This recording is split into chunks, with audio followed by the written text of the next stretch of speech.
চারদিকে পানি, থই থই, বর্ষাকালের পানি। আমরা নৌকা নিয়ে ঘুরতে ঘুরতে ঘুরতে ঘুরতে মাঝের চর পুরো শেষ করে আমরা মাঝের চরের যে বড় পুকুরটা আছে এই পুকুরে এসে থামলাম। আর এইখানে এসে আমরা এরকম সুন্দর একটি বিশ্রামাগার পেয়ে অনেক হ্যাপি লাগছে, নিজেকে লাকি মনে হচ্ছে। এটা হচ্ছে মাঝের চরের ভাগ্যবান কটেজ। ভাগ্যবানরা এখানে আসে। আমরা একটি সুন্দর জায়গায় আসছি, এখানে বিকেল বেলাটা উপভোগ করার জন্য আসছি। বিকেলের চারদিকের আর পানি সবই আমাদেরকে মুগ্ধ করতেছে। ঠিক আছে, ধন্যবাদ, দেখতেই থাকুন।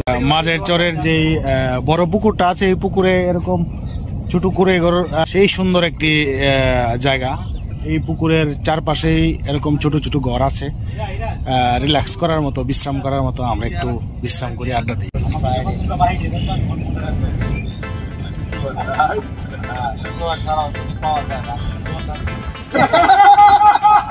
এটা কিন্তু আমরাই জানি, আর কেউ জানে না।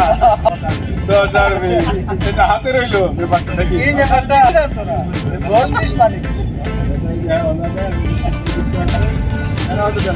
জানতো না।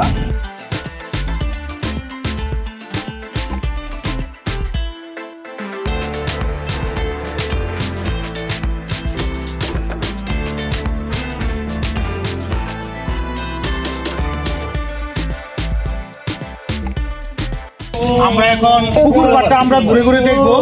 আমরা ঘুরে ঘুরে এই সুন্দর পুকুর পাড়টা ঘুরে ঘুরে দেখি, সঙ্গেই থাকবো।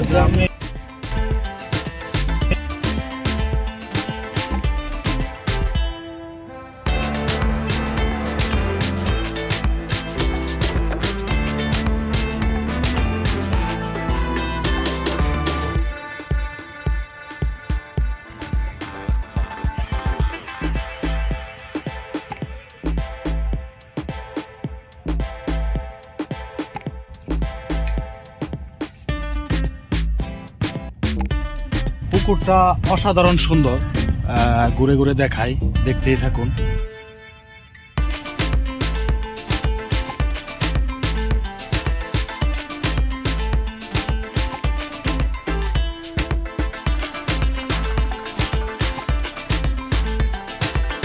কার কাছে কেমন লাগছে আমি জানি না, যেটা আমার কাছে অসাধারণ সুন্দর। চারদিকে বর্ষাকালের পানি, পুকুরের চারপাশটা গাছপালা, এরকম ভাবে অনেক সুন্দর করে, খুবই ভালো লেগেছে আমার।